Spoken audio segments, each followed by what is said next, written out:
দাঁড়িপাল্লায় vote চাইতে গিয়ে বাড়িতে একা পেয়ে গৃহবধূর সাথে যা করল জামাত কর্মী।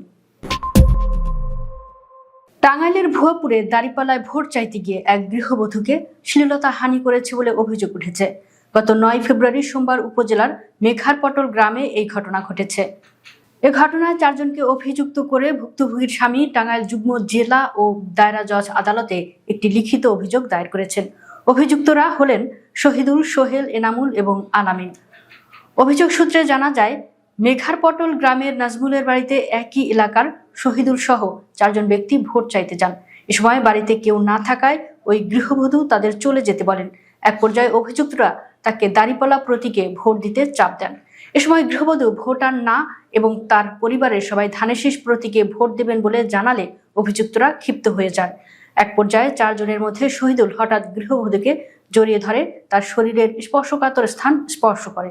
অন্যরা তার কাপড় খুলে ফেলার চেষ্টা করে এবং দলবদ্ধভাবে ধর্ষণের চেষ্টা চালায় বলেও থানায় দেওয়া অভিযোগে উল্লেখ করা হয়।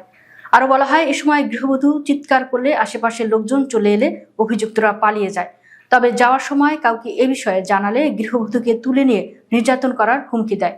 এ বিষয়ে উপজেলা জামাতের আমির আব্দুল্লাহ আল মামুনের সঙ্গে যোগাযোগ করা হলে তিনি বলেন, অভিযোগটি সম্পূর্ণ মিথ্যা ও বানোয়াট। মামলার তদন্ত কর্মকর্তা ভুয়াপুর থানার এসআই মেরাজুল ইসলাম রুবেল বলেন, অভিযোগ পেয়েছি, বিষয়টি গুরুত্বের সঙ্গে তদন্ত করা হচ্ছে, আইনানুগ ব্যবস্থা নেওয়া হবে। এর আগে পটুয়াখালীর বাউফলে জমি সংক্রান্ত বিরোধের জেরে এক গৃহবধূকে শ্লীলতাহানির অভিযোগ উঠেছে স্থানীয় এক জামাত নেতার বিরুদ্ধে। নিজের সম্ভ্রম রক্ষায় পুকুরে ঝাঁপ দিয়েও শেষ রক্ষা পাননি ওই গৃহবধূ। 13 ডিসেম্বর সকাল 10:30টার দিকে উপজেলার নাজিরপুর ইউনিয়নের বড় ডালিমা গ্রামে এ ঘটনা ঘটে। ভুক্তভোগী নারীর মা মোসাম্মদ মাহিনুর বেগম বলেন, অভিযুক্ত মোহাম্মদ শুভর সঙ্গে দীর্ঘদিন ধরে তাদের জমি সংক্রান্ত বিরোধ চলছিল। ঘটনার দিন সকালে শুভ বিরোধপূর্ণ জমির পুকুরে ঘাটলা নির্মাণ করতে গেলে তার মেয়ে বাধা দেন। এতে ক্ষিপ্ত হয়ে অভিযুক্তরা তাকে জাপটে ধরে শরীরের স্পর্শকাতর স্থানে জোরপূর্বক স্পর্শ করার চেষ্টা করে।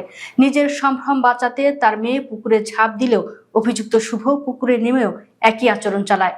এ সময় তার সালোয়ার ও জামা ছিঁড়ে ফেলা হয় এবং এক পর্যায়ে তাকে পানিতে চুবিয়ে হত্যার চেষ্টা করা হয় বলেও অভিযোগ করেন তিনি। ঘটনার সময় আরো কয়েকজন জামাত কর্মী ঘটনাস্থলে পাহারা দিচ্ছিলেন বলেও দাবি করেন ভুক্তভোগীর মা। তিনি আরো বলেন, মেয়ের চিৎকার শুনে তাকে বাঁচাতে এগিয়ে গেলেও তাকেও বেধড়ক মারধর করা হয়।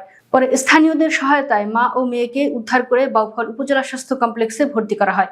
ভুক্তভোগী গৃহবধূর স্বামী মোহাম্মদ আক্কাস মুন্সি অভিযোগ করে জানান, নাজিরপুর ইউনিয়নের 9 নম্বর ওয়ার্ড জামাতের সভাপতি মোহাম্মদ শুভ ও তার সহযোগীরা তার স্ত্রীকে লাঞ্ছিত করেন।